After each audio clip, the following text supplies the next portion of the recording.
Well, today is Tuesday, March 10th. I'm Brittany Noble, and here's what's coming up on the breakdown. A family is demanding answers after Florida police attack a black man while arresting him. And in the police report, officers claim they're justified. And a black mother wins justice for her son. A federal jury in California awarded her $2 million in a wrongful death lawsuit against Ed Buck, a disgraced Democratic donor.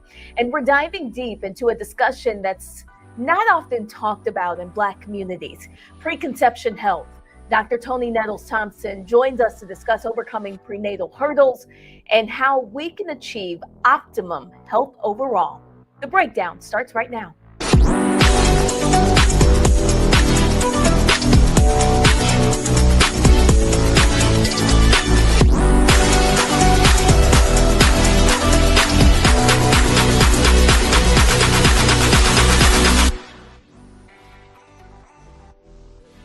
Well, today, voters in Georgia's 14th congressional district will pick a replacement for former Republican U.S. Representative Marjorie Taylor Greene.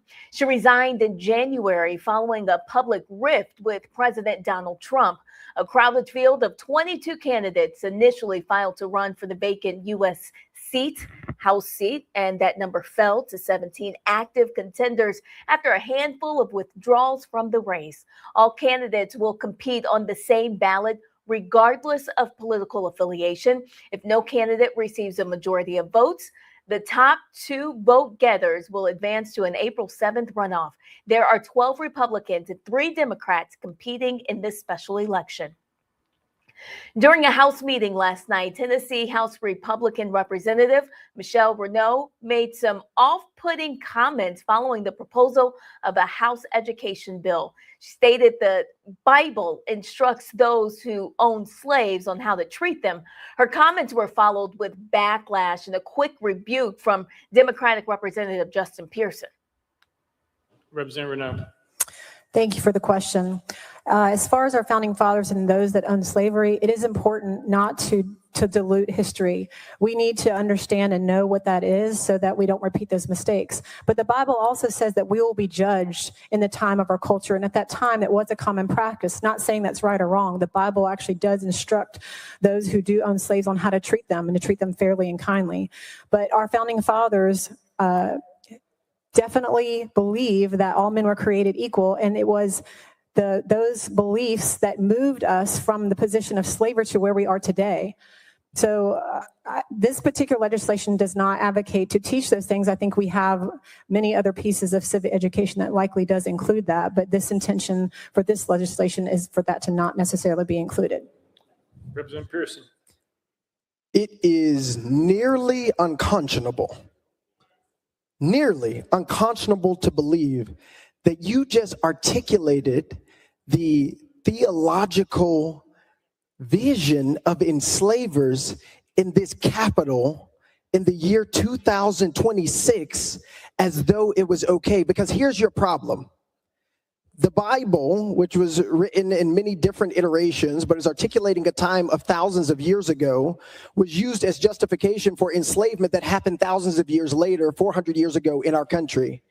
And so even if you're trying to articulate, as you are incorrectly, that the Bible was somehow giving permission to slavery, that would have been in the era in which it was happening. It wouldn't be used as a theological justification just 400 years ago in our nation's history. But what is worse, and what is deeply disturbing by what you have just said, is not how you are saying, and that was wrong or immoral. There is no question that slavery was immoral. And you shouldn't need a Bible to know that. And there were always people who were antithetical to the antebellum South's iteration of chattel slavery. The people who were enslaved, who were kidnapped from the continent of Africa and brought here against their will. And I am a Christian, and I am a 7th-generation Tennessean. I have read the Bible from front to back, and the stories about love, about who Christ is, about loving thy neighbor and loving God is what we are told to profess. So anyone who misused the Bible to enslave people, misuse the Bible to keep people in bondage, they were wrong then as you are wrong now. I refuse to support this legislation because the lens by which you are viewing the world is toxic, is damning, is wrong, and is immoral. And you, my fellow colleagues, should do much more work in understanding the history of this country and understanding the history of enslavement and the consequences that it continues to wreak and the barriers it continues to create in this state and around the country. No one should ever be able to use Christianity as justification for the enslavement of people, especially not someone who has the audacity to call themselves a legislator. Well, she assumed office on November 5th, 2024. Her current term ends November 3rd, 2026. Renault is running for re-election. A Florida woman is arrested after using an AR-15 style rifle to shoot at singer Rihanna's Los Angeles mansion.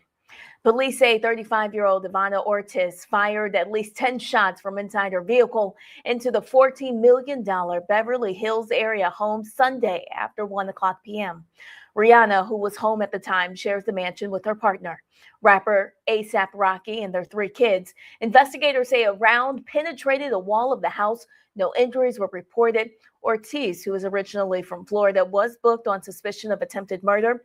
Officials have not cited a motive for the attack, but authorities say weeks leading up to the shooting, she posted a series of erratic messages and videos on social media that referenced several celebrities, most notably Rihanna. Ortiz is being held on a $10.2 million bond.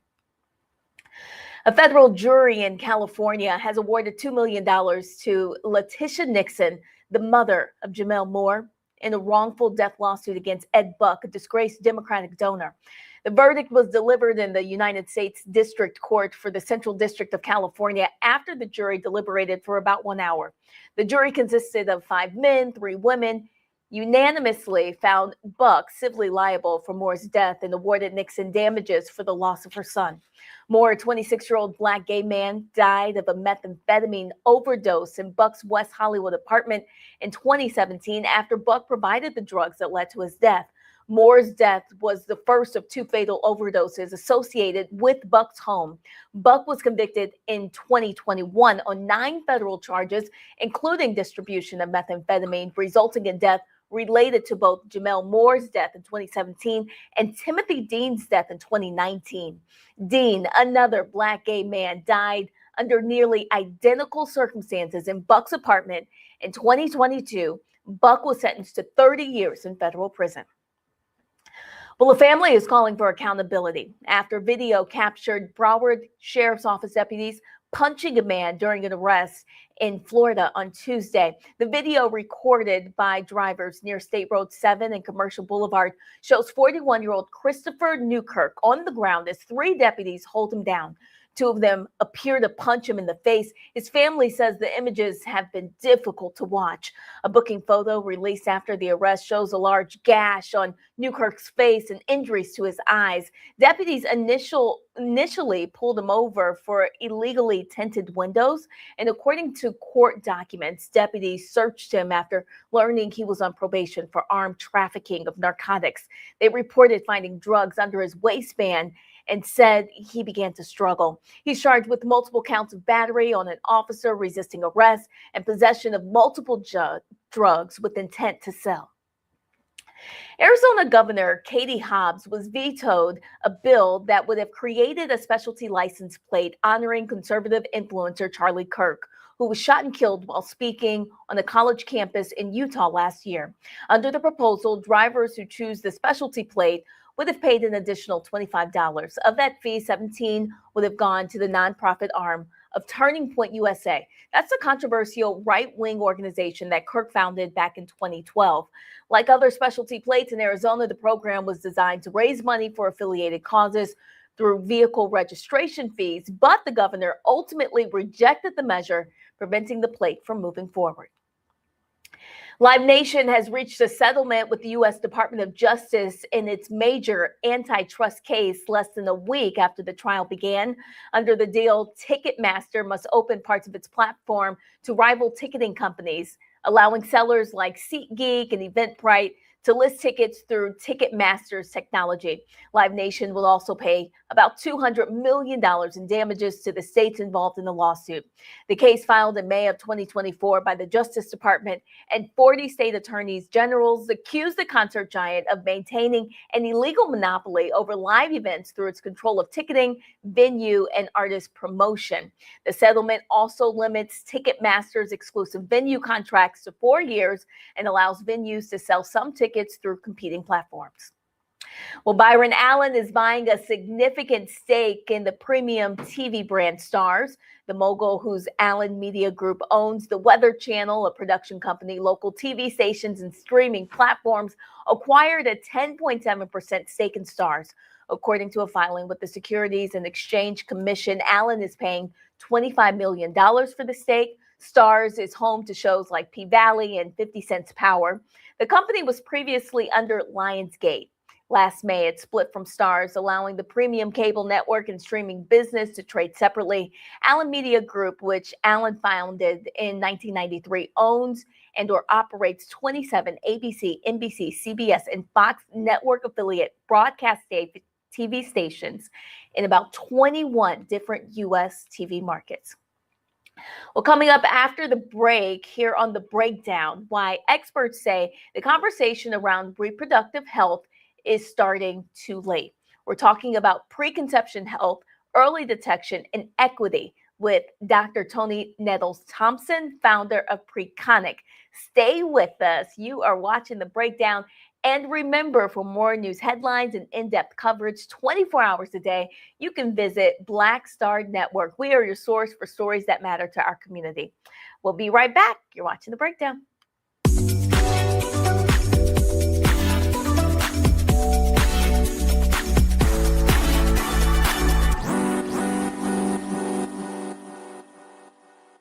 With medicine and science under attack, I want to keep you and your family informed and healthy.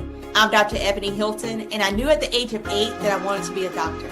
So I studied hard and became the first African-American female anesthesiologist hired at the Medical University of South Carolina since its opening in 1824. And I always say I was made into a doctor, but I was born to be a mom. And as a new mom, wife, sister, daughter, and friend, I understand how frightening a medical crisis can be. I care for individuals on some of the worst days of their lives, and it's my mission to provide you with a safe space to gain clarity on issues affecting your mind, body, and soul. I recognize that there are health disparities, particularly as it pertains to race, and I want to help bridge the gap between you and your healthcare providers. Join me every Thursday for Second Opinion on the Black Star Network, where each week I'll invite experts from various medical fields to share the latest health news. We'll discuss topics such as the vaccine debate, mental and sexual health, medical bias, infertility, menopause, andropause, nutrition, and aging.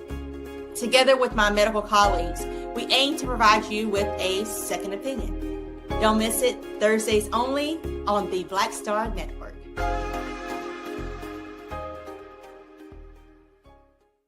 If in this country right now, you have people get up in the morning and the only thing they can think about is how many people they can hurt, and they got the power, that's the time for mourning. For better or worse, what makes America special, it's that legal system that's supposed to protect minorities from the tyranny of the majority.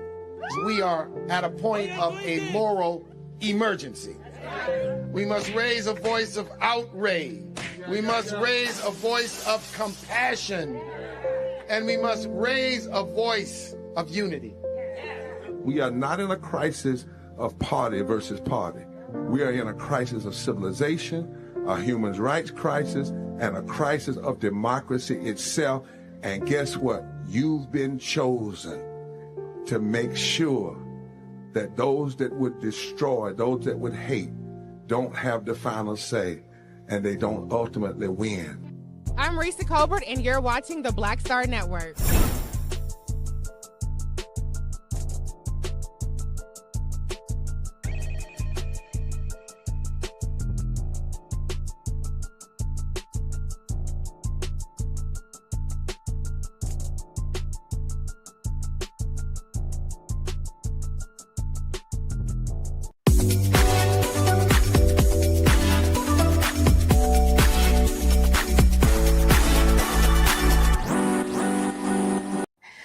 Well, today we're talking about an issue that doesn't always get the attention it deserves: preconception, health, and reproductive equity. Across the country, many young women are dealing with reproductive health conditions like PCOS, fibroids, and endometriosis, often without early diagnosis, education, or access to care. And for many communities, especially Black women and girls, those gaps can lead to long-term health disparities. Advocates say the conversation needs to start much earlier, long before someone is thinking about pregnancy, and should focus on education, prevention, and equity across the entire life course. Joining us now is Dr. Toni Nettles Thompson. She is working to reframe preconception health as a broader public health and equity issue. She's also the founder of Preconception, a public health initiative focused on early detection and education around reproductive health conditions among adolescent girls and women. Dr. Nettles Thompson, thank you for joining us today on The Breakdown. Thank you so much for having me, Brittany. Absolutely. So tell us how you founded your organization. What led up to this? Well, it's, again, a passion project. For as long as I can remember, I have had, very painful menstrual cycles, just really those reproductive health issues that we consider as a rite of passage, right? And so, again, this work is inspired by lived experience first, and secondly, by my professional connections. So again, as someone who experienced infertility due to PCOS, that likely could have been diagnosed in my adolescent or young adult years, this work has truly become my passion. And likewise, my background in public health has shown me how often reproductive health conditions are identified too late, especially among Black women.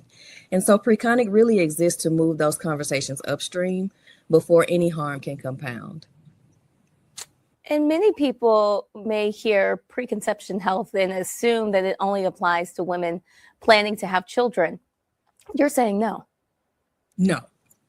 No, this is something that needs to be applied across the life course. It's different from traditional preconception or fertility care because it reframes preconception health as foundational health literacy and not just a fertility checklist. So whether someone wants to have children or not, their reproductive health affects their education, their career, their mental health, and ultimately their quality of life. And so Preconic just exists to equip them with the knowledge, which in turn affects their decision making. And sometimes the earlier you have the knowledge, the more choices you have in that area.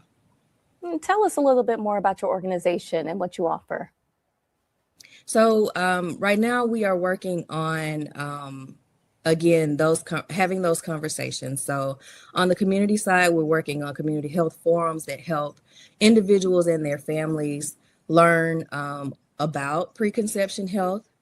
Again, preconception health, this company is Preconception Intelligence, which means understanding your menstrual cycle, understanding your hormones, your symptoms, and even how your family history can connect to your overall health and to know when something isn't normal.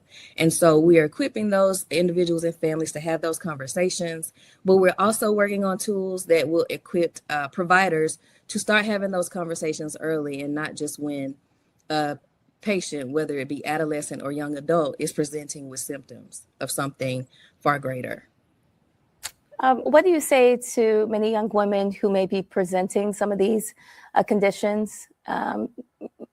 What do you say about them going to the doctor and trying to get those diagnoses?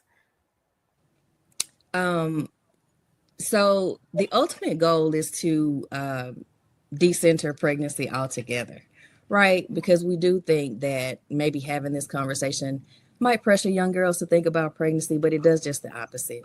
And so I would say to young girls who are experiencing these issues to, really be in tune with your body, know what is normal for you and what's not, and speak up about the pain. Of course, like I said earlier, pain is not a rite of passage, and so things like that should be addressed early so you're not 30 years old still searching for answers. So we want to promote that early awareness is prevention.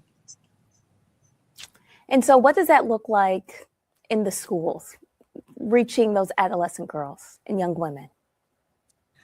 Well, most schools, especially in the South, have adopted abstinence education only. You have some who have abstinence plus education. And, again, we want to, reinforce that this is not about pregnancy, or this is not to assume that pregnancy is imminent. This really reframes our preconception health as foundational health literacy. So it's just like we would do financial literacy, or just like we teach our children and young adults about nutrition and mental health and physical health. It's never too early to have these age-appropriate conversations.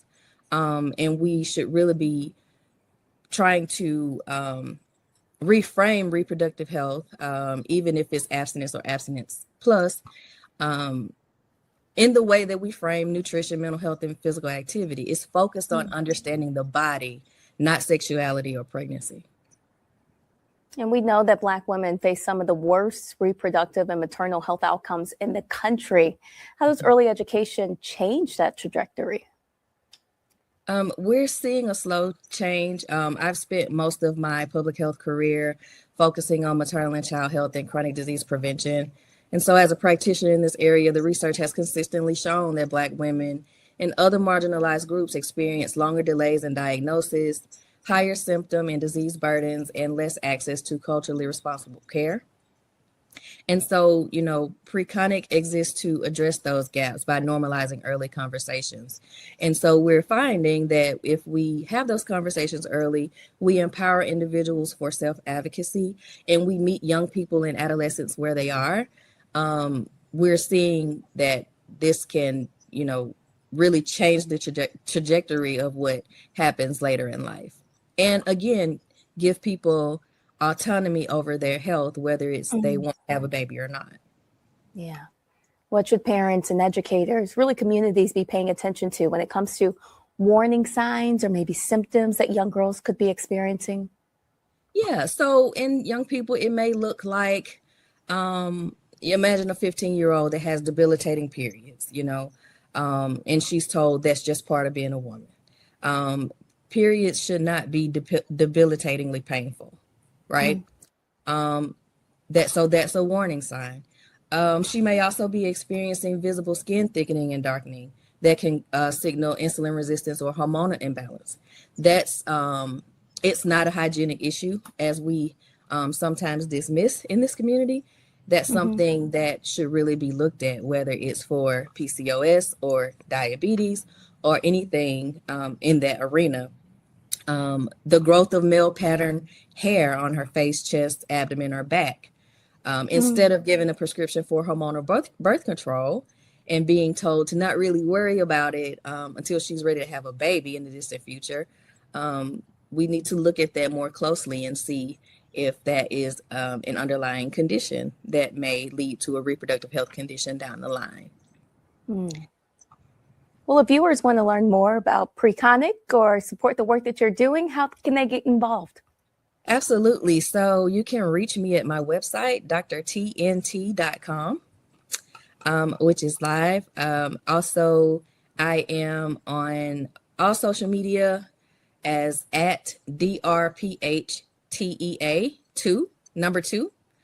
Or you can send me an email at info@tntpublichealth.com. All right, Dr. Nettles Thompson, a really important conversation about health education, prevention, and equity. Thank you for joining us today on The Breakdown. Thank you so much for having me.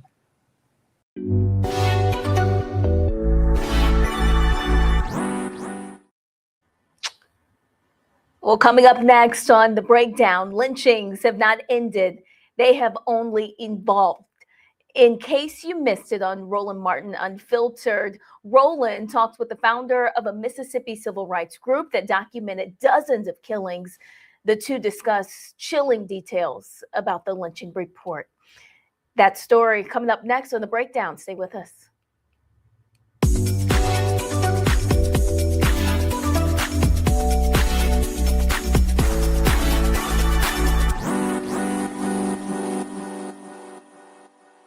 They said the quiet part out loud. Black votes are a threat, so they erased them. After the Supreme Court gutted the Voting Rights Act in 2013, Republican legislatures moved fast. New voter ID laws, polling place shutdowns, purges of black voters from the rolls. Trump's Justice Department didn't stop it, they joined in. In 2018, his DOJ backed Ohio's voter purge system, a scheme that disproportionately erased black voters. Their goal, erase black votes and political power. Yeah, that happened. These are the kinds of stories that we cover every day on Roland Martin Unfiltered. Subscribe on YouTube and download the Black Star Network app. Support fact-based independent journalism that centers African Americans and the issues that matter to our community.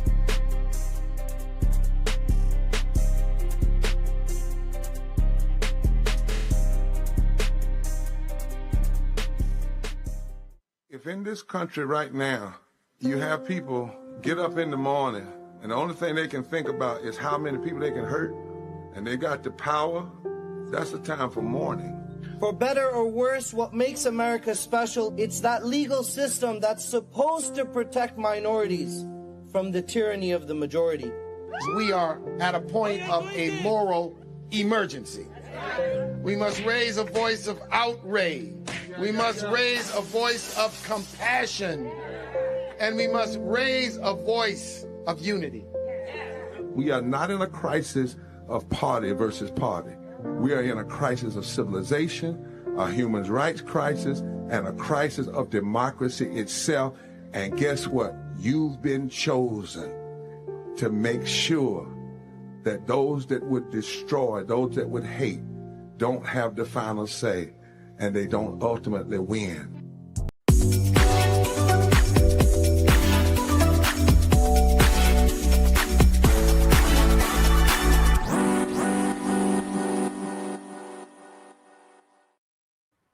Well, we are asking for your help in finding Brooklyn Ashley. The 15-year-old went missing a few days ago on March 7th in Oakland, California. Brooklyn was last seen in the 4000 block of Tompkins Avenue. The circumstances of her disappearance are unknown, but she was last seen wearing all black clothes. She has long braids. She weighs about 140 pounds and is 5'4". If you know anything about where she could be, please contact the Oakland Police Department at 510-2238-3641.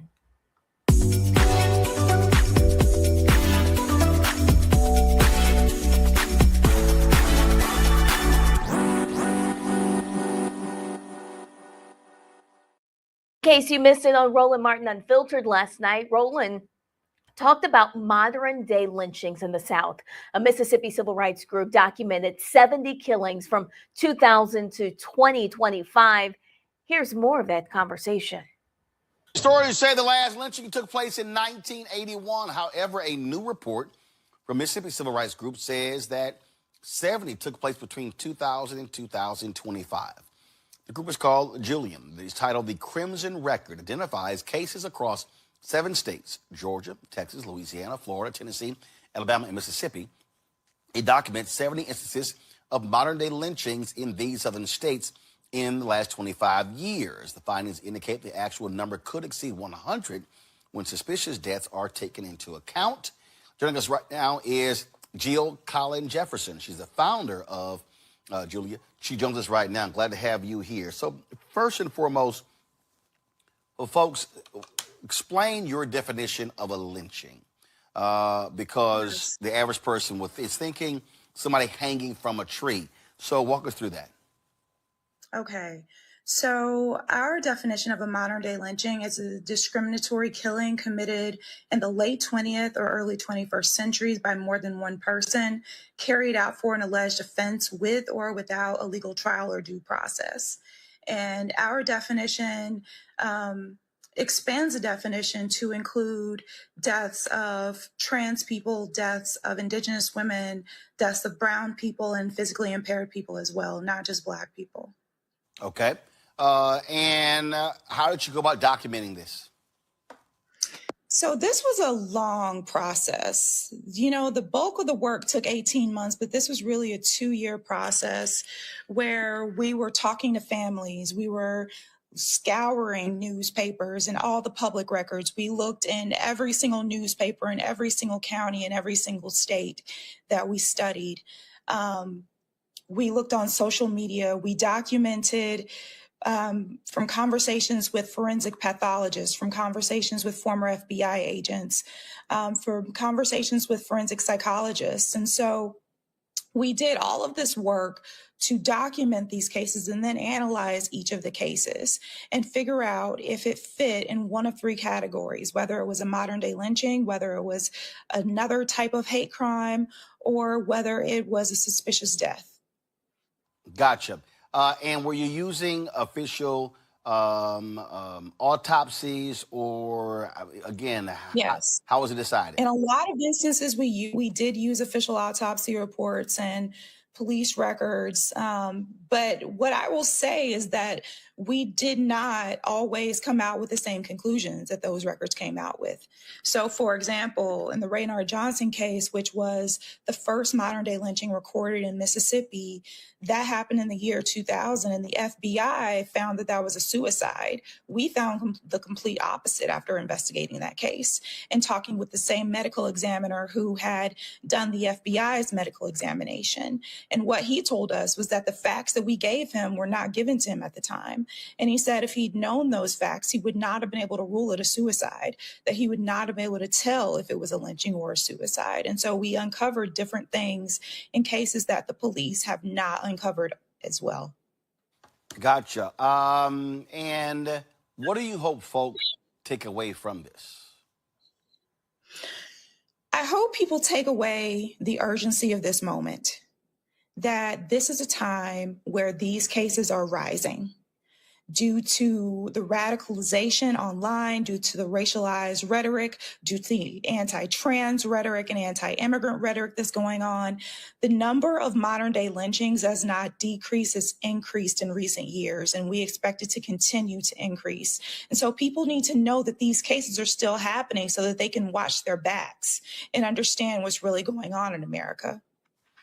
My panel joining us right now, Thelma Anderson, creator of the Public Opinion Court, as well as author of Shut Up and Prosecute out of Dallas, Dr. Ome Congo Dominguez Sr., professor of lecturer, School of International Service, American University, author of Lies About Black People, How to Combat Race, is joining us from D.C. Also, attorney Scott Bolden, also joining us from D.C. Glad to have all 3 of you here. Ome Congo, you're first with your question. Thank you so much for doing this. And my question is, as you connect the past to the present, does the type of formula that you're using, meaning that we also may have to go back and revise some of the stories and accounts from prior times before 2000? So, no, we don't have to go back to historical lynchings, but I would suggest that we go back at least to 1981 and look at the modern day lynchings. And so the reason why I say that is because at a certain point in history, especially contemporary history, when you get into the 70s and the 80s, the nature of lynching started to change, which led to this changing definition. No longer was it just like the KKK committing an act. It's people online who get radicalized and then get offline and go out and do something. And so this new definition is sort of meant for new times. So it's no need to go back to the historical lynchings to change that definition or look at those. I would say, though, that there should be more examination of the deaths of Indigenous women and trans women that go back further than what we've studied. Elma? Scott. Yeah, thank you so much for your hard work. What begs the question with your hard work and the results is that throughout your research, were there any opportunities to go back to those local jurisdictions or even the feds to say, hey, take another look at this? We think this was a lynching. It was never defined as that, but we think it merits more investigation. Did you have any circumstances like that? Yes, we did. So in the Willie Andrew Jones Jr. case, for example, that's Willie was a 21-year-old Black man found hanging from a tree in Scott County, Mississippi in 2018. And with that case, we solved that case from start to finish and found out that it was a lynching. It had been ruled a suicide. And we took our findings to the district attorney and gave him all of our findings. We also won an $11 million civil suit in that case. But the DA, even though the Mississippi Bureau of Investigation reopened the case, the DA still has refused to charge the lynchers. And these are people who tried to lynch someone before they lynched Willie and have threatened to lynch people since, yet they're still free. We also are going to the FBI about Raynard Johnson's case, and there are certain circumstances in other cases where we are contacting local authorities. Thank you. You know, I also think that there are anti-lynching laws in most states, in most jurisdictions in the country, although it's very rare that someone gets prosecuted for lynching, but your work could be the impetus for something like that. Am I right about that? Every state, including and the District of Columbia, have anti-lynching laws. Well, states have hate crimes laws that don't specifically talk about lynching and don't really apply to the lynching context as well. They don't map over very well. But what Congress did in 2022 was pass the Anti-Lynching Act, the Emmett Till Anti-Lynching Act. Yeah. Unfortunately, that legislation is toothless. It doesn't really do anything to help solve or prevent these cases from happening. So what we have in this report, A Crimson Record, are several policy recommendations for what needs to happen on the Emmett Till Anti-Lynching Act and what needs to happen on the state level as well. I will say that we did bring an anti-lynching bill as well as bills in Mississippi to increase the requirements for coroners, because in Mississippi, to be a coroner, all you have to have is a high school diploma or equivalent and pass a test. And so we introduced the anti-lynching bill there, as well as requirements for raising the standards for coroners, and both of those bills died in committee. What I can say is that we're working now on the federal level with a congressman to bring amendments to the 2022 Emmett Till Anti-Lynching Act that we do hope will make this substantive legislation actually impactful. All right. Well, thank you very much. Good luck with your future work on this important subject. Thank you. All right, then. Stand by.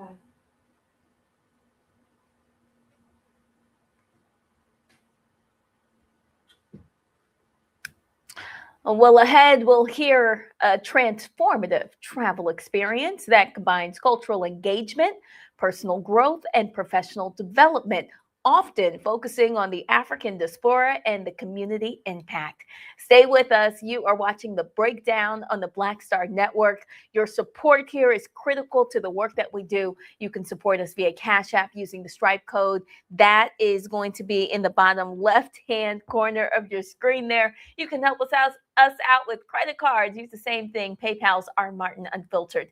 Venmo's RM Unfiltered. Zelle at RolandSMartin.com. Rolling at RolandMartinUnfiltered.com. If you're old school, you can send checks and money orders, all payable to Roland Martin Unfiltered, P.O. Box 57196 in Washington, D.C. Our goal is to raise $1 million by the end of this year, December 31st, and we certainly appreciate your support. We'll be right back. You're watching The Breakdown.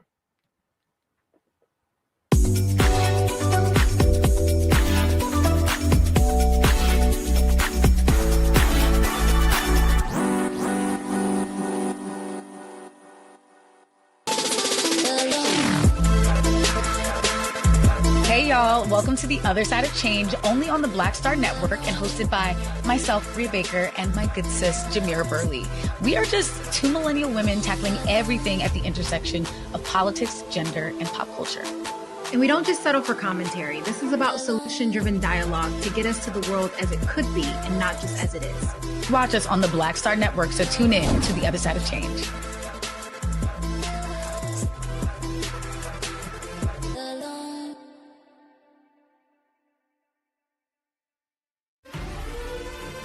Violent white supremacy is, quote, the most persistent and lethal threat in the homeland. The greatest terrorist threat to the homeland is the homegrown violence string, including hate crime committed on behalf of some kind of white supremacist ideology. They are coming after everything in Black America. MAGA and Donald Trump are specifically targeting Black America. They are going after the money.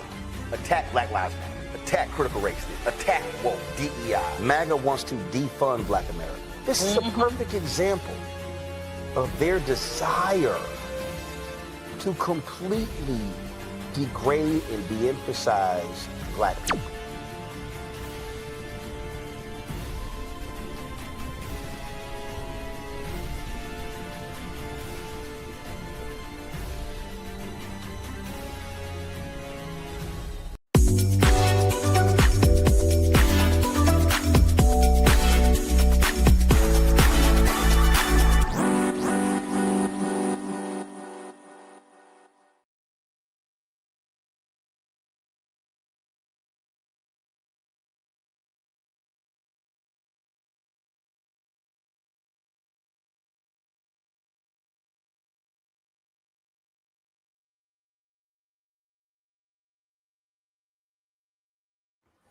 Well, we want to show you guys a conversation that we had about conscious immersion.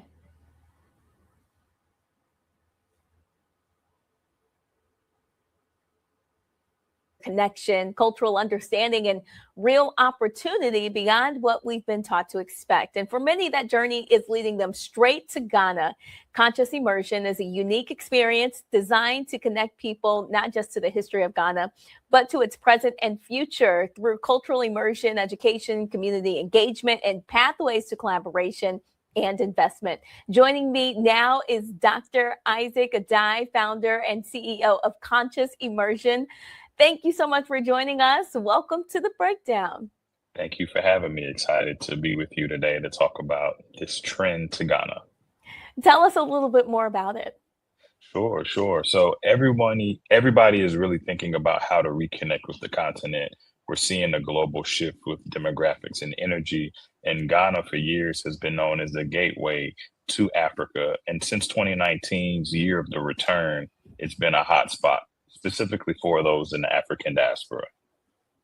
Tell us a little bit more about conscious immersion and Sure. what makes it different from a typical travel experience. Sure. So anybody can go to Ghana on their own and have a good time. But my family's from Ghana and I've been traveling there since I was 8 years old. So we have a very unique and direct way to connect with the country.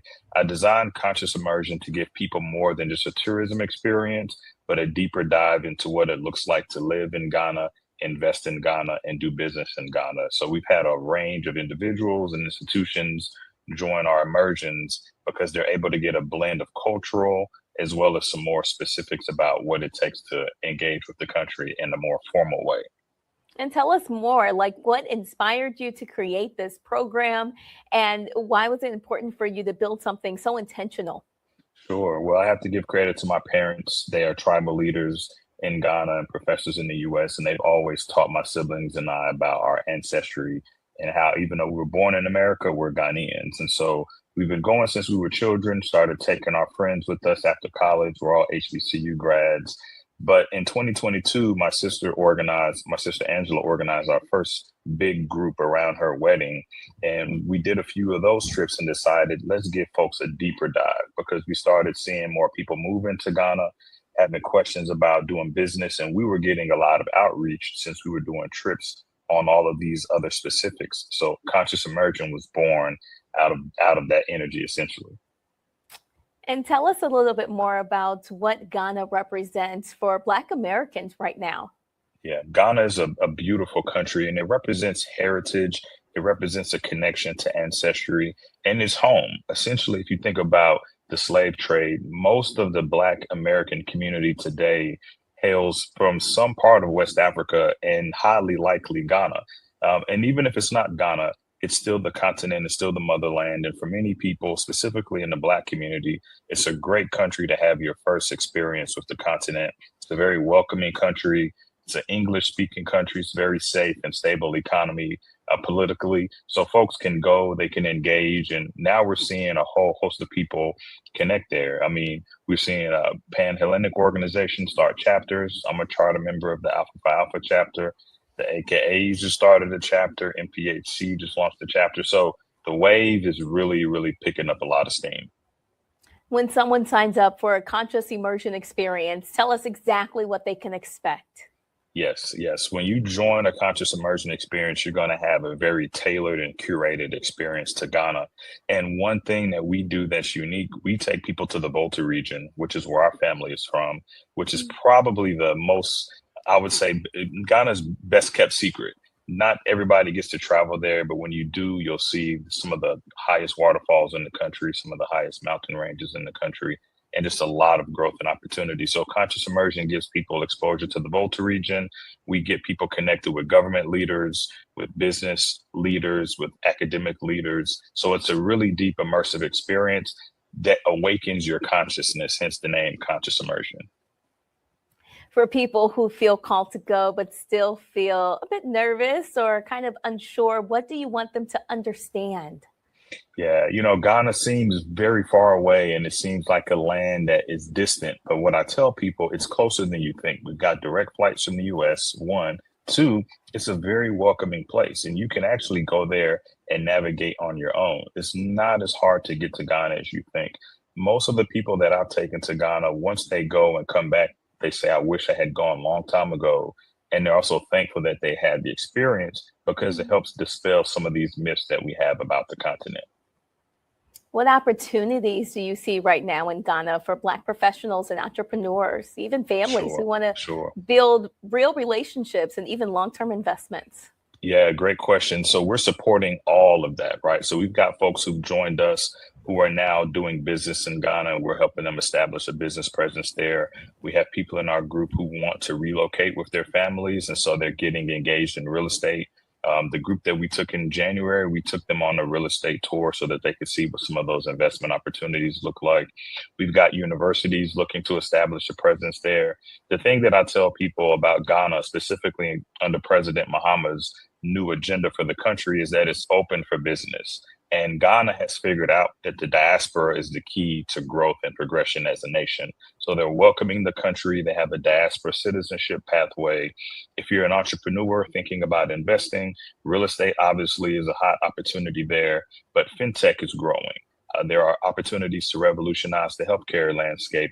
And then Ghana is focused on processing more agricultural goods in country. So agro-processing and manufacturing are also investment opportunities, in addition to mining. So we help people identify these opportunities and engage by giving them a first introduction to the country and then helping them see people on the ground who are from the Black American community living and thriving and showing them what's possible. And tell us more about the impact that you have seen firsthand on people that have been a part of these immersions. How has it impacted them personally, mentally, even spiritually? Yeah, I think the spiritual transformation is one of the most profound. When people go to Ghana, they embrace this awakening of sorts. And that's why I use the phrase conscious. You're going to go to a country and see a predominant population of people that look just like you. That's the first thing that shocks people. It's like, wow, this is a place where we are, where we're in leadership and where we're driving what's happening. The spiritual connection is there. We take people to Cape Coast to visit the slave castles and to go to the last bath. And that connection hits home for people because it helps them understand that their ancestors walked these lands and were taken away to another country to build, but we're still the same people. We still have the same ancestry and DNA within us. And so Ghana is home. And when I take people there, they realize, wow, this has been kept from me my entire life. I wish I had known about this. And thankfully to my parents, we've been able to have those experiences since we were children. And tell us about the next trip. Sure. So our next trip is in May, and this one is focused on education. So we're going to be hosting a group of HBCU students, including students from Tennessee State University, but we'll also have K through 12 and university leaders joining us for an immersion tied to the eLearning Africa conference. So that's what we have coming up next. We're putting a lot of work into getting folks prepped for that trip. We'll do additional trips in the summer and later in the fall. And we're now starting to curate some bespoke experiences for organizations that are reaching out. So we do a little bit of both. Fantastic. How can people connect with you and learn more about conscious immersion? Sure. Visit consciousimmersion.com, or you can follow me on any social media platform, Isaac Adai, PhD. Please reach out. I'd love to hear from you. Our team does a great job of building these connections. We partner with the Onyx Group and folks on the ground in Ghana to help cement what it means to travel back home, but not just to go as a tourist, but to go and actually connect and build roots. So we'd love to help you have that experience.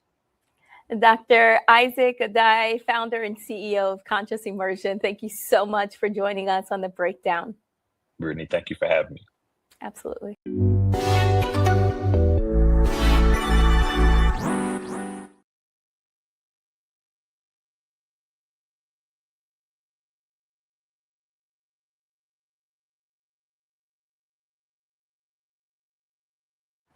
Well, coming up next on The Breakdown, a group of women joined forces to form a village. They tell us the importance behind forming Mom Cave ahead. And if you know someone in our community who deserves the Noble Spotlight, we would love to know your thoughts. Please just reach out to us. We'll be right back. You're watching The Breakdown.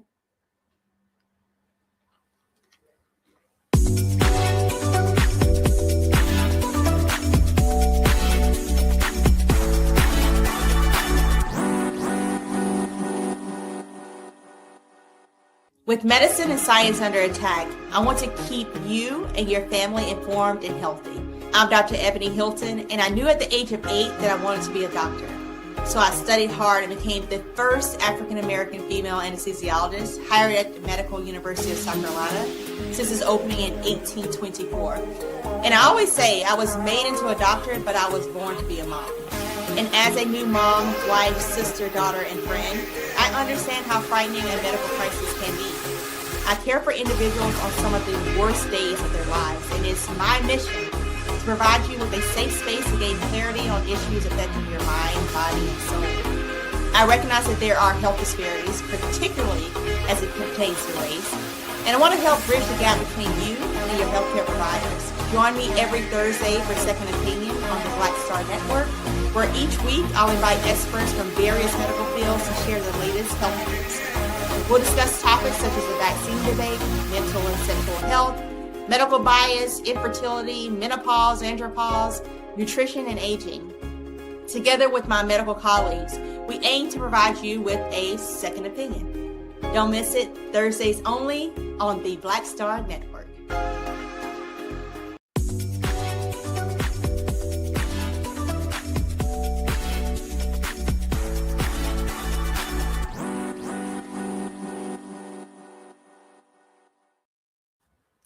Well, a group of women come together to support new and veteran mothers. The Mom Cave Company's mission to support each other, create community while instilling unity.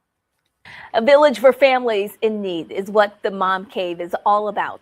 The organization prides itself in understanding what it takes more than just a mother and a father to raise a child. It takes grandparents, caregivers, and a community to support the little one. The group members are joining us today. We have Brittany Rice and Danielle Buchanan. Thank you both for joining us today. Thanks for having us. Hello. Absolutely. We're so happy to have you here. So tell us a little bit more about what the Mom Cave is. What is it all about, Brittany? It started off as just a social group for moms. We were all going through COVID and just trying to figure out how to regain things after being in lockdown. Mm-hmm. And Jordan and I and a group of other women were on a Clubhouse little conversation, and we all decided to meet up at Cholita in Broad Ripple. And that became like let's just start this little monthly thing of moms getting together and getting out the house and having a moment. And then from there, Jordan and I started a Facebook group, and that's where we started the Mom Cave. And it's like we have a private group where we would just share different things that we wanted to do and just have like mommy day out events on Sunday mornings. And then from there, we actually had parents like, hey, I need diapers, I need wipes, I'm needing help with things. So from there, we would take like a monthly due and we would give items to moms that were in need. And because we just kept seeing so much of a need from there, I mean, we stopped so much of the outings, even though we do want to get back to that. We do still do like Mother's Day events and things like that and other things for the kids. But then we noticed like we need to do something more where we're able to help. So we started doing community baby showers, and we are actually doing 2 this year. So it just kind of grew and grew and grew. We got our 501c3. We went through all the steps to make it a legit nonprofit and to really give back to our community. And Danielle, why is it so important for us moms to get together? I think it's important for moms to understand that they have community and support. I think we're very hard on ourselves, and there's just so much for us to do. There's so much on our plates. So it's nice to come together and for them to feel like you do have a resource. You don't have to just sit in it or feel alone or feel like there's no one who understands what you're going through, because that is not true. There are people who do understand. We've all been there. We're all mothers, and we all need each other. It truly does take a village. So I think it's just important for us to come together and support each other and make sure that you have an open platform where you feel safe and seen and allowed to let us know that what you're going through, and we can also assist you and provide you resources and community in that. Well, let's talk about some of the resources that you guys are able to provide. So we have a program, it's called Mommy to the Rescue. And with Mommy to the Rescue, it's more of an emergency assistance. So you would fill out a form, let us know what you need, and then we'll look in our backstock, put together a box, and either you pick it up from the resource center that we're at, which is Moorhead Community Resource Center on East 10th Street, or we can schedule a delivery where we're able to drop it off, kind of like an Amazon package right to your doorstep. So in those packages, we give you a pack of diapers, wipes, baby clothes, bottles, lotion, soap, just kind of like a package just to get you started so that you do have something. And if you continue to need it, we try to at least get those to parents at least twice a year. You're able to sign up. We did pause it for a little because we were building back up our backstock and then just funding. But we got a lot more funding this year already. And then the community baby shower is more of our bigger thing. And at first we were just having them annually on in September. But this year we got enough funding where we were able to do 2. So we are actually having our first one on March 21st from 11 to 2.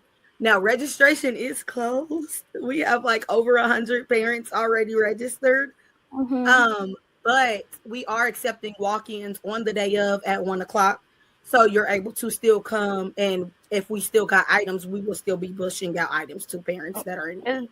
Does that just kind of show you the level of need that we have in the community?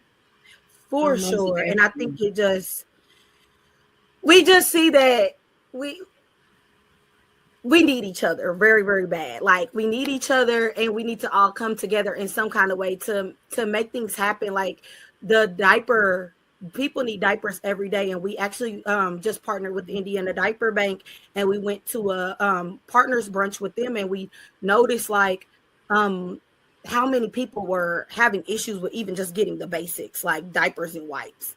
They're reusing diapers or don't have enough diapers. So diapers is one of the main things that we're noticing that people are really, really in need of. So we try to get a lot of diapers to dish out because, I mean, it really does take a village. And we just want to y'all to know that we're a part of that village. So if you need help, we are here.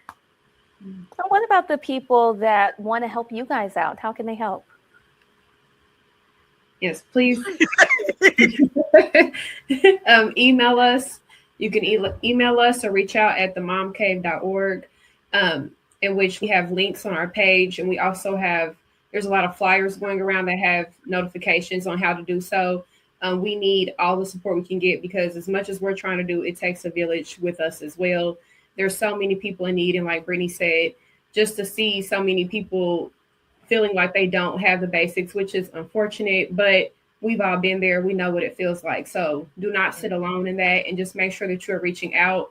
Partners, please reach out to us and see how you can donate to us. There's so much to do, so many people to assist, and we need the community just as much as they need us. And Danielle, what about to those other moms that just want to have some camaraderie with other moms? Listen, we all need friendship, support. If you write us, we do a lot of things on Facebook too, just where we try to reach out. We are mothers, we're humans, we know what you're going through. Don't don't feel like there's no one who can assist you, or at least you don't have a helping ear. We know, and we do look forward to doing more events where we bring mothers together, which we've tried. Like Brittany said, we're trying to get more back to, and we're going to have more of that to come. Just where we have events, whether it be yoga that we want to do, or just where we come in and we all just talk about what we're going through, what you're seeing, what you're experiencing, and truly helping each other. Each stage of a child growing is different. We all are experiencing different things. We have kids at different ages, so we are going to rely on each other. There is no handbook to parenting, truly. So just whatever you need, please reach out to Mom Cave. We are excited to help, and we're excited to grow, and we look forward to meeting and helping more families. And that's wonderful. Brittany, tell us what that Facebook group is. It's the Mom Cave Co. on Facebook. There is a private group for just moms. So in that group, it's more you can share different ideas or different things that you need help with. We're all like, that's our little village. And then we have the public group where anybody could add and see what we have going on. You can also go to our website and subscribe so that you can get all the information on a regular basis and be a subscriber. And our website is themomcaveco.org. And on there, we'll show all of our events and everything that we have going on as well.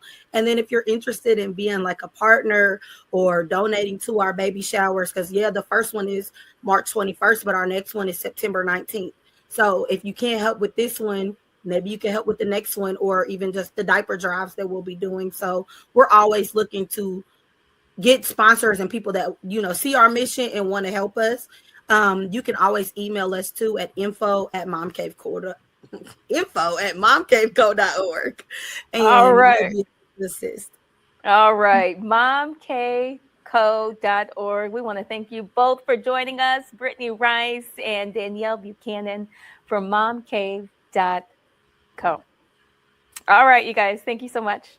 Thank you. Thank you.